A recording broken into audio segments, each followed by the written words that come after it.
Ya, entonces nuevamente, clase de edema. Empezamos por la definición. Edema es el aumento del líquido en el espacio intersticial, que puede ser difuso o que puede ser parcial. Cuando es difuso se llama edema generalizado. Cuando es parcial es el edema localizado. Así que tenemos dos tipos de edema hasta el momento. Un edema generalizado que puede ser cardíaco, hepático, renal o por desnutrición y que se debe al aumento global del líquido. Ahora, cuidado, puede ser que el paciente tenga un paciente con insuficiencia cardíaca, edema generalizado, pero solamente los pies, porque es leve. O sea, no hay que entender que generalizado es que esté totalmente edematizado. No, no, no, no. Hay grados. Cuando está totalmente edematizado se conoce como anasarca. Entonces, ¿qué es anasarca? Es el edema generalizado severo y que compromete también serosas. Hay efusión pleural, efusión pericárdica y ascitis. Ese es anasarca. Siendo la causa más frecuente de anasarca, o una de las causas más frecuentes, síndrome nefrótico. Otra, insuficiencia cardíaca. Otra, la falla renal, sobre todo crónica. Bien. Entonces vean acá, es fácil reconocer el edema. Incluso al presionar hay una depresión que se llama fobia. Ojo, cuando ponemos, por ejemplo, edema de dos cruces, me están hablando del el aumento de volumen, en este caso del pie. Que no es lo mismo poner edema con fobia de dos cruces, por si acaso. No es lo mismo. Fobia es la intensidad de la depresión, es el grado de la fobia. Aclarado eso, ¿cuándo es que se puede evidenciar el edema, como estamos viendo acá en esta foto? Se evidencia cuando se acumula líquido en más de 6% del peso corporal. Ahí recién podemos, o el paciente o el examinador se da cuenta que hay edema. Una pregunta sería, ya, pero si no acumula ese porcentaje, ¿cómo me doy cuenta? O el paciente, ¿cómo se da cuenta que algo malo está pasando en su cuerpo? ¿Cómo se da cuenta que está reteniendo líquido? Porque así dicen, sobre todo las mujeres que son más minuciosas en ese sentido, es que están aumentando de peso sin que haya aumento del apetito. Por ahí la sacas. Si no hay evidencia del edema, la puedes sacar que está ya acumulando líquido y pronto aparece el edema, es cuando está aumentando de peso sin que esté comiendo más. Aquí tenemos la acumulación del edema o el edema se debe, como dice acá, el edema se produce siempre por el incremento de líquido en el espacio intersticial y a veces en el espacio intravascular. El edema se va a dar predominantemente por la acumulación de líquido en el espacio intersticial y a veces en el espacio vascular. Y ustedes recuerden que en el espacio extracelular, un tercio de líquido está en el intravascular y dos tercios está en el espacio intersticial. Para una persona promedio habrá unos 14 litros. Y el espacio vascular tiene dos compartimientos, el venoso y el arterial. ¿Dónde hay más líquido? Definitivamente en el venoso, 85% y en arterial, 15%. Bien. Luego tenemos que aprender a calcular el agua corporal total. En los varones es peso por 0,6. Si pesa 70 kilos, multiplico 70 por 0,6, 42 litros. Es el agua corporal. En el caso del mal llamado sexo débil, las damas, es un poquito menos de agua, tienen un poco menos de agua. Es peso por 0,5. Si pesa 60 kilos, será 60 por 0,5, 30 litros. Ahora bien, en el adulto mayor, mayor de 60 o 65 años, tienen menos líquido todavía, menos líquido, y tienen menos agua corporal total. Así que, y menos bulimia también. Si tú me preguntas cómo cambia la fórmula, ya te la digo.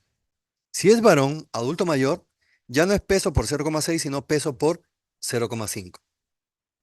Y si es mujer, adulto mayor, ya no es peso por 0,5, sino peso por 0,45. Menos agua. Vamos, ahora vamos a empezar nuestro esquema. Es un esquema desglosado. Al final tengo uno donde está completo. Es desglosado. Cuando el paciente está llegando por aumento de volumen, miembros inferiores, miembros superiores o la cara, por ejemplo, lo primero que tengo que hacer es ver si es edema o es un falso edema. Es lo primero.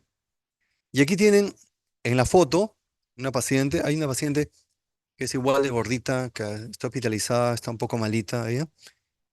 Bien, la paciente dice, doctor, veo porque veo más voluminosas mis piernas, mi muslo. Y tú dices, "Ah, caramba, de repente está reteniendo líquido, como se dice, pero observe los pies y no pasa nada. Los pies están normales. Eso te indica que no es un edema real, verdadero. Es un pseudoedema. ¿Y cómo se llama? Lipoedema es por acumulación de grasa. Ocurre en mujeres sobre todo y que tienen obesidad mórbida, es decir, un índice de masa corporal mayor de 40. Listo.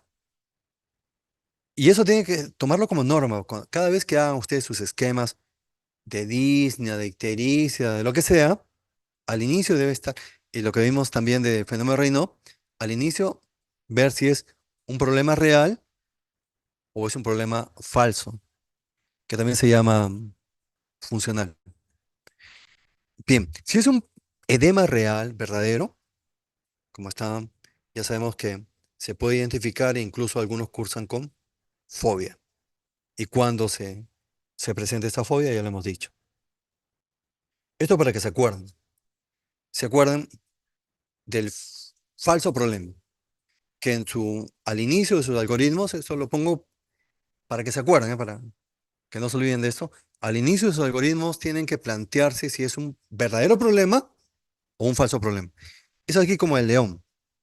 La melena del león que le da un aspecto majestuoso, gallardo, viril al león. Está orgulloso de su melena. Esa es la melena verdadera. Ahora voy a poner un león que tiene una melena diferente, atípica, tal vez falsa. Esta es una melena falsa. Es un león diferente, es un león metrosexual. Así que no se olviden. Primero lo primero, como le digo a los muchachos de la práctica. La fobia, hemos dicho, se produce por la presión que hace que el líquido se desplace a los costados y queda una depresión. Según el tiempo que permanece esta depresión y el grado de profundidad, podemos plantear la severidad de la fobia. ¿Cuántas cruces tiene? Y tenemos acá, una cruz es una distorsión leve y desaparece a los pocos segundos. Dos cruces demora 10 segundos. Ya grado 3 y 4 ya hay deformación. Hay depresión y está deformada la fobia. En caso de 3 cruces dura de 1 o 2 minutos y 4 cruces ya hasta 5 minutos incluso. Así que no se olviden, la fobia, el grado de fobia va a depender de la profundidad y del tiempo de duración de la fobia. Seguimos con nuestro esquema. El siguiente paso es ver si es generalizado o localizado. Ya este edema que es real, ¿es generalizado o localizado? Para eso tenemos que evaluar, vamos a hacerlo comparativamente, algunas características. Generalizado es bilateral, localizado es unilateral. Pero en medicina, generalmente no hay absolutos en medicina, ni nunca ni siempre, casi no funcionan en medicina, eso ya tienen que aprender. Así que hay excepciones. Tú me preguntas, ¿cuál sería la excepción de edema localizado pero que sea bilateral? La respuesta es edema por varices de miembros inferiores. La otra, edema generalizado es no inflamatorio. No hay calor, rubor, dolor. No inflamatorio. En cambio, localizado suele ser inflamatorio. ¿Cuál sería la excepción? Hay excepciones. Es el linfedema. Linfedema es frío, pero es unilateral. Es un edema localizado. El edema generalizado disminuye con el reposo en cama y el paciente se levanta a miccionar varias veces. Hay nicturia. El paciente con edema generalizado tiene nicturia. El edema aumenta en el transcurso del día también. Y tiene fobia fácil. El edema localizado no disminuye con el reposo y no hay fobia. Listo. Entonces ya sabemos cuándo generalizado, cuándo localizado. Esto es básicamente lo mismo. Característica de edema generalizado. Ah, y cuando el paciente está en postrado, está permanentemente acostado, el edema va hacia las zonas de declive. edema del sacro, edema en los tobillos, edema en las pantorrillas. Esto de acá lo que le decía, que el edema generalizado tiene todas las características que hemos visto, bilateral, no inflamatorio, aumenta en el transcurso del día, con fobia, etcétera, etcétera. Pero en la primera foto está predominantemente en los pies y parte de las piernas. Y en la segunda foto es un edema, el paciente está totalmente edematizado y vean cómo las zonas más laxas sufren edema en los genitales. Hay edema, incluso se nota edema de pared abdominal, debe tener ascitis, está aumento de volumen del abdomen. Ese paciente está en anasarca. Así que no se olviden, que tenga edema solamente en los pies bilateral no quiere decir que sea edema necesariamente localizado. Puede ser un generalizado leve. Tenga presente eso porque a veces eso suscita confusiones. Es bilateral, pero solamente está en los pies porque es leve. ¿Y por qué solamente en los pies? Porque el paciente camina, porque el paciente deambula. No se olviden también otra cosita en los flujogramas que realicen. Arriba debe estar medicamentos, fármacos. A veces un fármaco puede explicar el problema del paciente. Suspende y se acabó el problema. Ejemplos tengo varios. ¿Qué fármacos? Corticoides, estrógenos, los calcio antagonistas, sobre todo amlodipino, que es un antihipertensivo, y que a veces hay que cambiar porque le molesta al paciente, sobre todo a mujer, que se hematicen los tobillos, los pies, le incomoda. Tanto así que hay que cambiar de antihipertensivo. Beta bloqueadores y los AINES. No se olviden preguntar por fármacos que potencialmente pueden explicar el edema. Ahora bien, seguimos con nuestro edema generalizado. Puede ser cardíaco, hepático, renal o carencial. Bien, vamos a uno por uno. Y en este caso vamos a utilizar la semiología en base a la evidencia también. Bien, como yo sé que el edema generalizado que tiene las características que ya hemos mencionado, no quiero repetirlas, es cardíaco. Gran pregunta. Porque el edema cardíaco, hepático, renal, carencial, tiene la misma característica de edema generalizado, por si acaso. ¿Qué es lo que va a marcar la diferencia y que te diga, ah, no, esto es cardíaco? Y para eso nos valemos de qué? Nos valemos de la evidencia, de la semiología basada en la evidencia.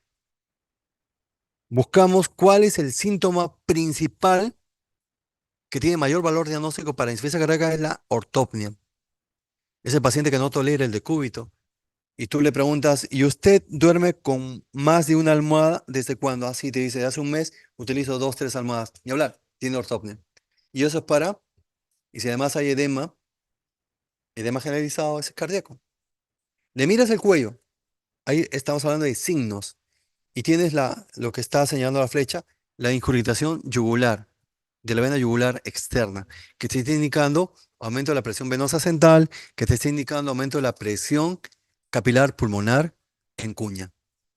Y vean, lo que me he olvidado decirles acá, miren la sensibilidad de ortopnia, llega hasta 95% y la especificidad hasta 93%, o sea, está por encima de 90% ambas. Tienen, por eso el síntoma cardinal de insuficiencia cardíaca. Ya saben que sensibilidad es la capacidad de detectar enfermos y especificidad es la capacidad de detectar sanos. O sea, si la especificidad llega a 93%, solamente habrá 7% de falsos positivos, bajo. Y si la sensibilidad llega a 95%, solamente habrá, perdón, de 100, 95 tendrán ortopnia, de pacientes con insuficiencia cardíaca. En cuanto a la incuritación yugular, de la vena yugular, el paciente tiene que estar con la cabecera a 30 grados, porque es normal que sin almohada a 0 grados, es normal que haya incuritación de la vena, no hay por qué preocuparse. Pero acá a 30 grados no debe haber una sensibilidad que llega hasta 95% y una especificidad 93%. Pero tienen que acostumbrarse y buscar bibliografía, compañeros, que les indique la sensibilidad y la especificidad. Algunas hay que les indican incluso otras variables como el likelihood radio, el LR, mucho mejor todavía. Y un libro que deberían tener de cabecera también es el MACG. Acá está,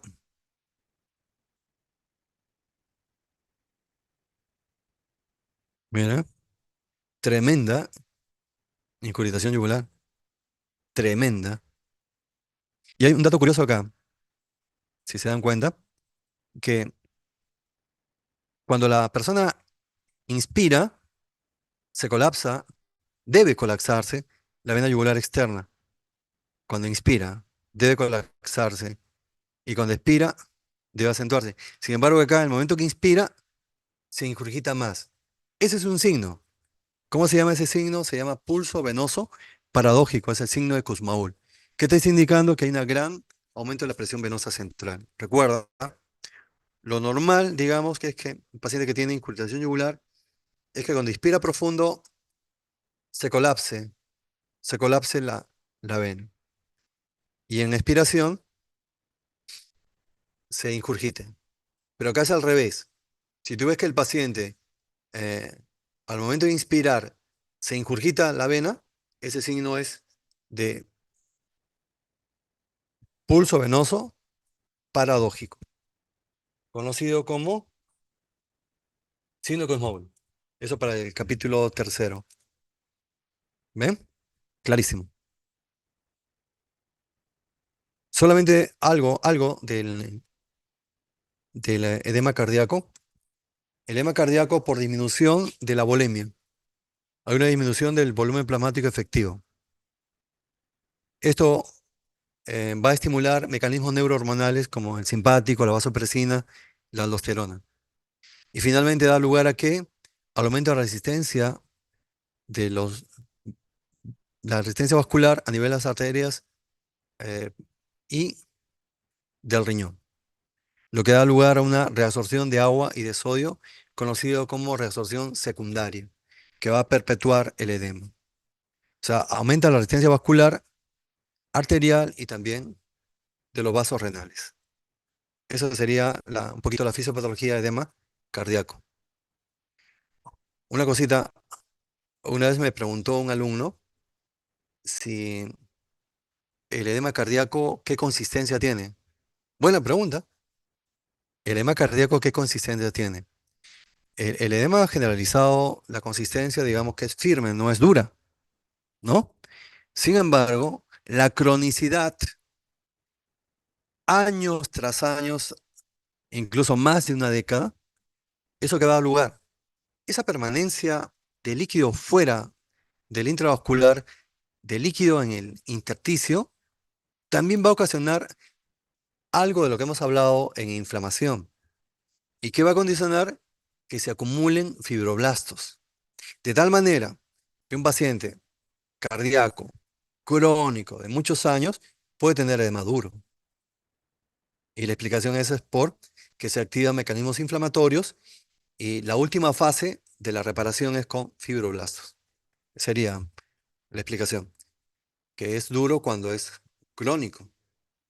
Paciente con varices, edema por venoso, también duro porque es crónico, porque se acumulan los fibroblastos. Ahora vamos a el hepático. ¿Cómo sé que es edema hepático? Porque voy a buscar, además del edema generalizado, estigmas de daño hepático, que son varios, pero yo quiero resumirlos con esto de acá. Quiero resumirlos.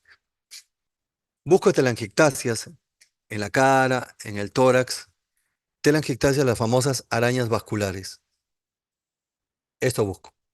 Y también busco en las manos el famoso eritema malar, que quiere decir un eritema moteado y un fondo pálido o itérico. Y ven acá. Este es el valor diagnóstico. ¿Qué tanto valor tienen estos signos que te están indicando daño hepático crónico? ¿Las palmas hepáticas sirven o no sirven? Entonces, ¿qué podemos decir acá de las palmas hepáticas? Que es el eritema palmar, que es altamente específico, pero poco sensible. O sea que si lo encuentras, va a favor.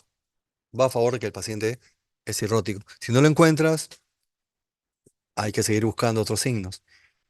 Telangiectasias, alta especificidad, pero baja sensibilidad. Luego la acumulación de líquido, la asitis por cirrosis. Vean lo siguiente. Otra cosita que también les aconsejo cuando estén construyendo sus flujogramas, sus algoritmos, los estén optimizando, Arriba también tiene que estar la definición. Tenemos que empezar con la definición porque a veces no podemos hablar de algo que lo estamos entendiendo de manera diferente. Hay que buscar un consenso de cuál es la definición de ascitis para poder hablar de ascitis. Y acá dice, es la acumulación de exceso de líquido más de 25 cc en la cavidad peritoneal. Ya, listo, todo de acuerdo. Eso es ascitis. Si hay fiebre, tengamos una misma definición de fiebre. ¿Qué signos tenemos para detectar ascitis?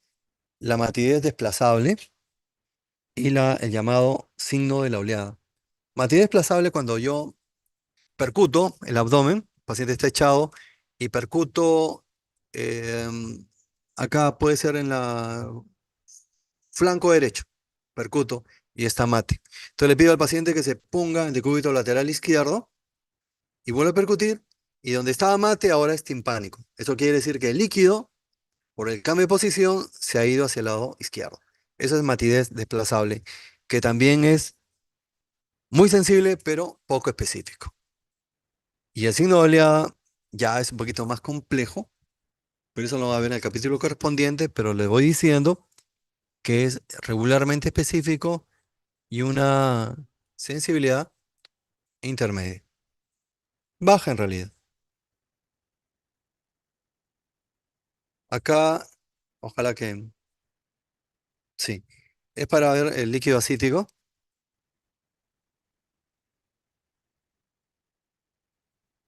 Es un poco rudimentaria la manera de hacer la paracentesis. Debemos hacerlo con una llave de triple vía para no estar tapando con el dedito. No, eso no se ve bien. Hay que utilizar una llave de triple vía, pero de paso hemos visto las características del líquido.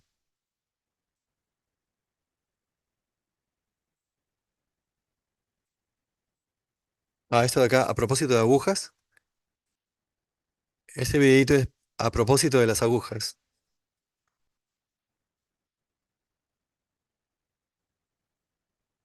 ¿A quién le gustan las agujas? Continúo. En el caso de cirrosis, no va a haber un paciente que tenga cirrosis y que esté en anasarca. En este planeta, por lo menos, pacientes cirróticos que estén en anasarca, no se da.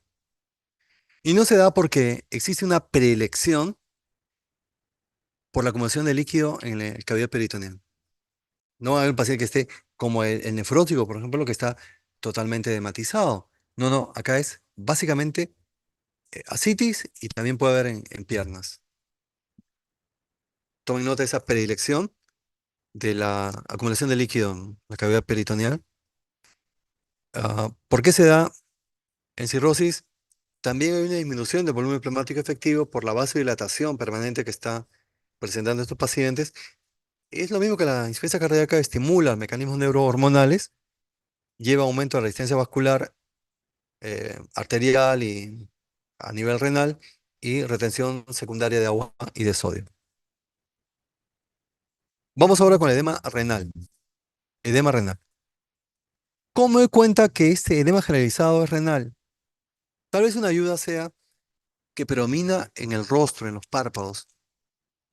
Curiosamente, en los edemas anteriores, cardíaco, el hepático, no se da. Esto es una característica de edema renal. Que el paciente se levanta y al mirarse en el espejo tiene los párpados hematizados.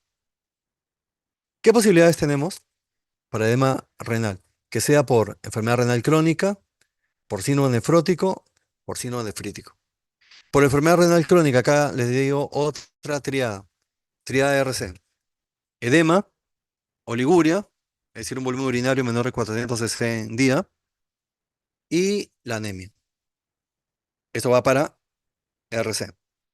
Para síndrome nefrótico, que el paciente refiere que tiene orina espumosa persistente en la orina. Va para síndrome nefrótico. Y fácilmente hace anasarca. No hay disminución de volumen urinario. El síndrome nefrítico sí. El síndrome nefrítico, el signo cardinal es la hematuria. Refieren una orina rojiza, oscura, macroscópica, además del edema, hipertensión arterial, el paciente tiene cefalea matutina, mareos, zumbido de oídos, y puede cursar, sí, con oliguria. E incluso puede dar fácilmente falla renal aguda. Esto es básicamente lo mismo para orientados hacia una RC, que es sistémica. Va a haber hiperpigmentación de la piel por aumento de la hormona estimulante de melanocitos. Y esto va a dar lugar, este incremento de la hiperpigmentación de la piel y más la palidez, da la famosa facies urémica. ¿Qué caracteriza la facies urémica? Que es una facies edematosa, pero además hiperpigmentada y además pálida. ¿Cómo le llaman eso? Palidez terrosa. Listo. Es fácil, yo diría que es fácil darse cuenta mirando a un paciente con RC avanzado, mirando en la cara. También hay síntomas digestivos como la dispepsia, o el sangrado digestivo, síntomas, sistema nervioso, que eso es bastante evidente, paciente que viene por confusión, por encefalopatía urémica, y en palabras mayores puede retener líquido también en los pulmones, es decir, puede llevar una edema agudo pulmonar, pero no cardiogénico. Le dicen pulmón urémico. El síndrome nefrótico hay una disminución de la presión oncótica por la pérdida, gran pérdida de proteínas.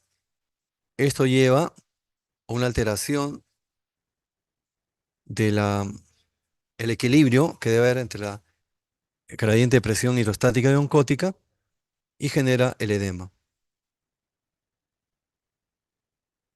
Así que tenemos que el aumento, el edema, por aumento de formación de líquido, puede deberse a un aumento del gradiente de presión hidrostática transcapilar. Y las causas, insuficiencia cardíaca, predomino derecho, cirrosis, pero sobre todo con hipertensión portal y el síndrome nefrítico. Son causas de edema generalizado por aumento de la presión hidrostática. Ahora, por la disminución de la presión oncótica, cuando hay pérdida renal por síndrome nefrótico, por menor producción, en caso de cirrosis, por desnutrición y misceláneas como el mixedema en pacientes con hipotiroidismo. Este es el equilibrio de Starling. Hay fuerzas que sacan líquido y fuerzas que se oponen a salida de líquido capilares. La fuerza que saca líquido es el gradiente de presión hidrostática transcapilar y la fuerza que se opone a salida de líquido es el gradiente de presión oncótica. Aquí tenemos que el gradiente de presión oncótica equivale a 23,5 centímetros.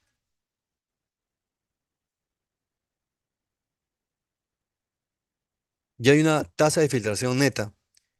El gradiente de presión hidrostática es 23,5 y oncótica es 23. Así que la tasa de filtración va a ser 0,5. Es una lámina de resumen. El edema generalizado se produce por aumento de la formación de líquido que se debe a un gradiente de presión hidrostática aumentado. Ejemplo, insuficiencia cardíaca derecha. Un gradiente de presión oncótica disminuido. Ejemplo, síndrome nefrótico. Aumento de la permeabilidad en una alergia. Pero también una disminución de la resorción de líquido, que se debe a un aumento de gradiente de presión hidrostática. Porque ustedes saben que el líquido donde se reabsorbe por los capilares linfáticos. Y los capilares linfáticos son donde drenan al conducto torácico. Y el conducto torácico donde drena al torrente sanguíneo. Si en el torrente sanguíneo, imagínense un paciente que tiene aumento de la presión hidrostática por las causas que ustedes quieran, puede ser insuficiencia cardíaca. Si hay aumento de la presión hidrostática, no va a haber un buen drenaje hacia el torrente sanguíneo y eso va a originar edema.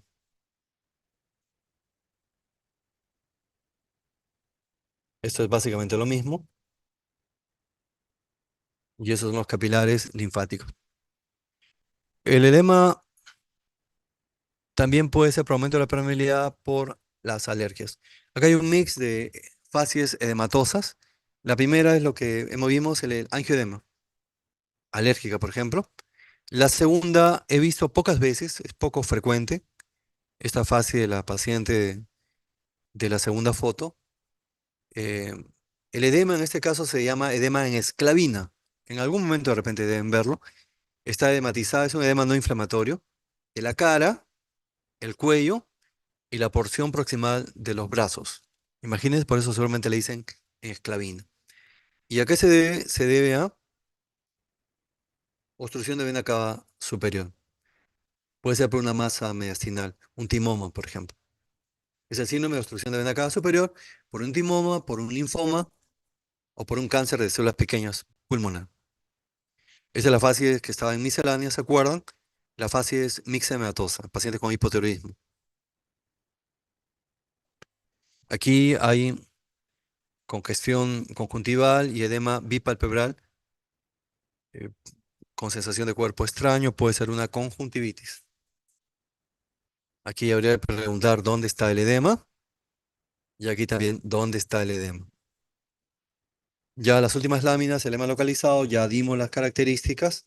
Edema que dijimos, predominio, edema no es edema unilateral, claramente inflamatorio con algunas excepciones, sin fobia o con poca fobia, no aumenta en el transcurso del día, no disminuye con el reposo en cama.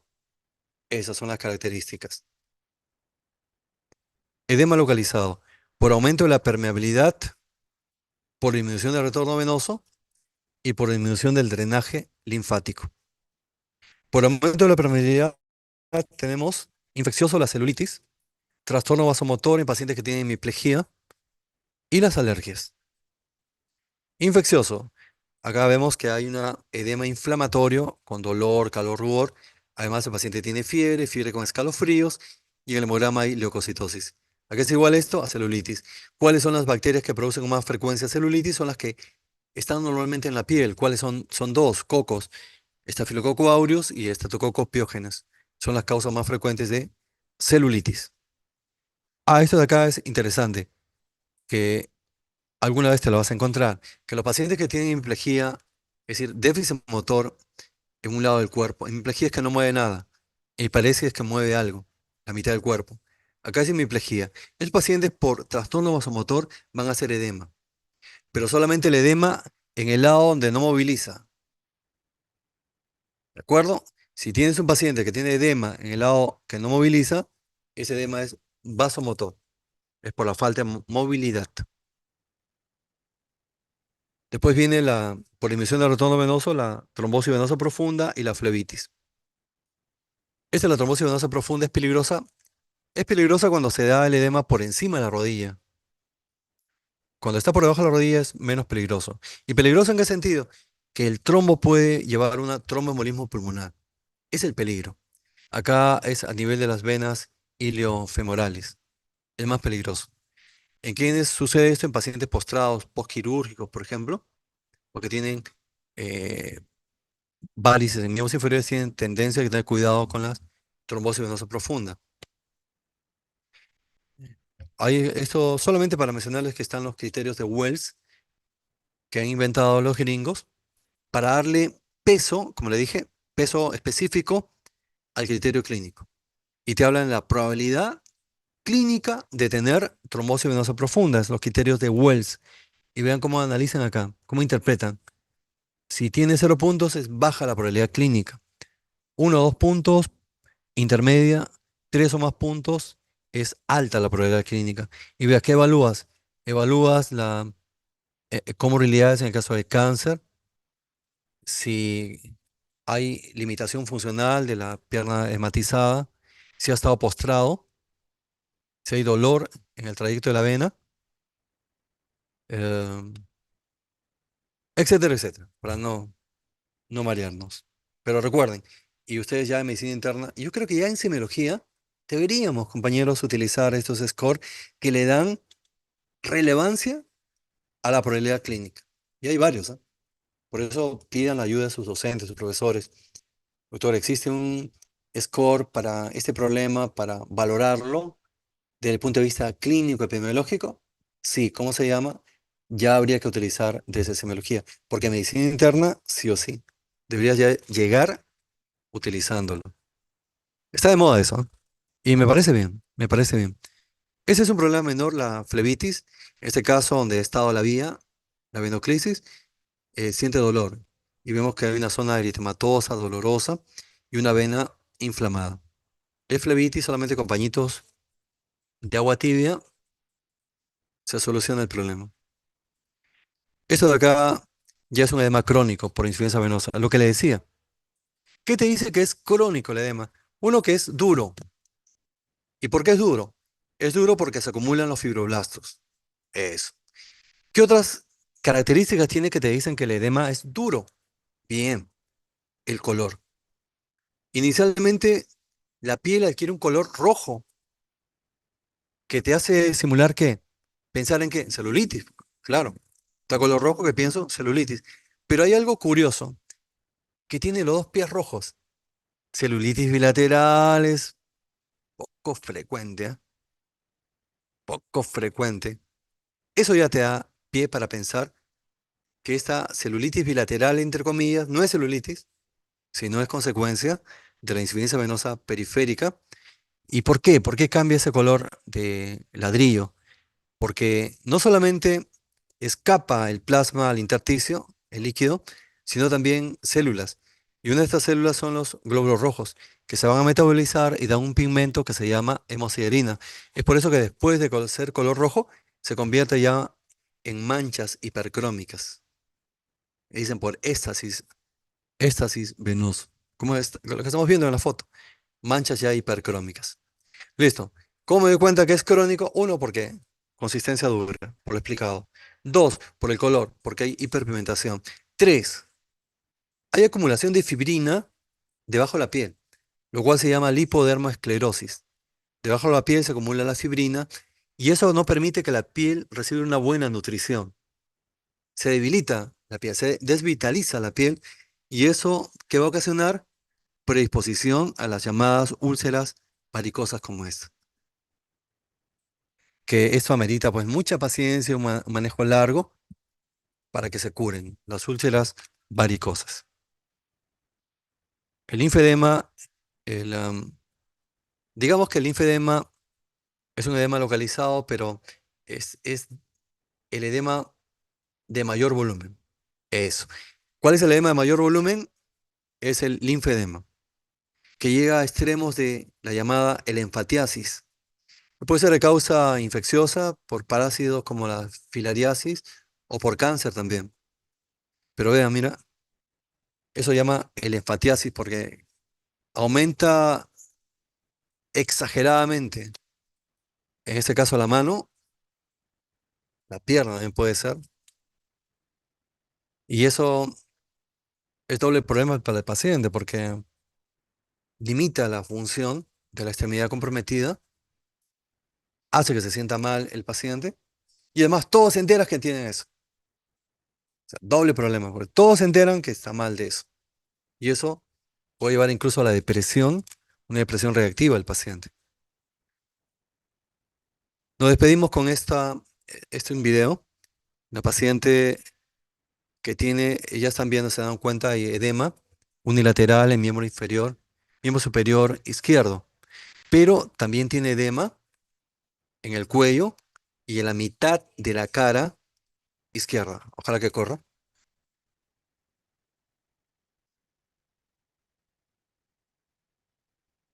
Ahí está. Es un edema en miembro superior izquierdo. Es un edema no inflamatorio. ¿Vean? Y tiene acá una zona donde está la fístula arteriovenosa para que la dialicen. Es una paciente con RC avanzado en terapia de reemplazo renal y que llegó por esta complicación que vamos a ver ahorita. Además del edema en esta extremidad superior izquierda,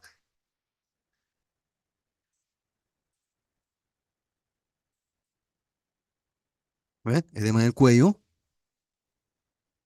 y en mi cara izquierda, ¿ven? Incluso no abre adecuadamente los párpados en el cuello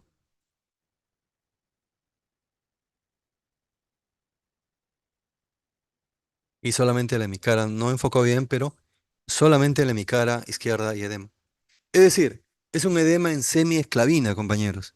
Como dijimos, el edema esclavina, cara, cuello y porción proximal de los brazos en esclavina. Pero ella tiene solamente de un lado. Tiene del miembro superior izquierdo, la mitad izquierda del cuello y la mitad y la hemicara izquierda. Así que acá hay trombosis, ¿no? Porque ¿cuál es la causa que dijimos del edema esclavina? Dijimos obstrucción de vena cava superior por malignidad. por linfoma mediastinal, por timoma, es un tumor de mediastino, por cáncer de células pequeñas. Acá, esta trombosis, ella no tiene una masa, ella tiene trombosis. Y la trombosis se ha producido porque se ha complicado la fístula. Se ha complicado la fístula. Y ha generado un fenómeno trombótico que ha obstruido la vena subclavia, según recuerdo, la vena subclavia, y ha originado un edema en semiesclavina. Tal vez puedan verlo en el camino a lo largo de estos años ya como estudiantes o como médicos. Es poco frecuente, ¿eh? Solamente he visto, contados con los dedos de una sola mano, los casos de edema esclavina. Raro. Y este es semiesclavina. Creo que esto... Ah, esa es una foto. Ahí pueden ver la fístula. ¿Está acá? La fístula arteriovenosa. Listo, y nos despedimos con esta, lo que yo quisiera que construyan, estos algoritmos que son una necesidad y que deben alimentar con la nueva bibliografía, alimenten, optimicen, tengan sus algoritmos. Cuando el profesor le esté explicando algo, plásmelo, pero en forma de esquemas, lo que digo, no apuntes sueltos o texto, no. Lo que el profesor le explica, plásmelo en una especie de diagrama, de flujograma, de algoritmo. El cerebro recuerda mejor eso que los textos. Así que simplemente esto ya lo hemos dicho, solamente repasando. Primero asegurarse que sea un edema real, edema verdadero, no un lipodema. Luego ver si es localizado, generalizado, en base a las características que hemos visto, si es unilateral, inflamatorio, fobia, localizado, y estas son las causas. Celulitis infecciosa, TBP, paciente postrado, tromboflebitis en la zona de venoclisis, linfangitis, puede ser la complicación de una celulitis, linfangitis, el linfedema, etiología infecciosa o por cáncer. Si es generalizado, posibilidad que sea cardíaco, hepático, renal o carencial. Y en el cardíaco, ver si tiene el síntoma más frecuente que es ortopnea y los signos más frecuentes o mayor valor diagnóstico, incrustación yugular, pero con cabecera a 30 grados o el llamado reflujo hepatoyugular. Cuando presionas el hipocondrio derecho, se incurgita la vena yugular externa. Si tiene estigmas hepáticos que hemos mencionado, como palmas hepáticas, como telangiectasias, ictericia, eso debe ser hepático. O si el edema predomina en el rostro, un edema no inflamatorio, planteemos renal y posibilidades que sea un síndrome nefrótico, nefrítico o enfermedad renal crónica. Para nefrótico, la orina espumosa. Para nefrítico, la hematuria con hipertensión. Para RC, la triada edema, anemia y oliguria. Entendiéndose por oliguria, no estamos en el capítulo correspondiente, pero sí, semiología general, hacemos funciones biológicas. Dos definiciones para terminar de oliguria. Si lo medimos en 24 horas, colocamos una sonda o le pedimos que recolecte orina en 24 horas, menos de 400 cc por día. Pero también se puede determinar en pocas horas si tiene o no oliguria, los pacientes más críticos. Le pongo una sonda y mido diuresis horaria. La diuresis normal es más de 0,5 cc por kilo hora. Esa es la diuresis normal. Entonces, ¿qué te dicen? Es la otra definición de oliguria. Una diuresis menor de 0,5 cc por kilo, por lo menos en 6 horas. Eso también es oliguria. Y básicamente eso. Básicamente eso sería el enfoque de edema y me gustaría que lo apliquen y cuando escriban, por favor, no pongan, ah, ¿qué tiene tu paciente? Síndrome hematoso. No es suficiente. Avancen un poquito más. Pongan, ah, tiene un edema generalizado cardíaco. Ah, tiene un edema generalizado hepático. Y lo pueden sustentar. O es un edema localizado por celulitis y por las características que ya han sido mencionadas. Así que les pido eso, delimiten problemas. Primer paso para hacer buenos diagnósticos es aprender a delimitar los problemas con esquemas como estos. ¿Que puede haber un esquema mejor? Claro, siempre es posible mejorarlo, ¿no? Siempre es posible, pero utilícenlo, aplíquenlo. Esa es la idea. Listo. Muchas gracias. Cerramos la clase.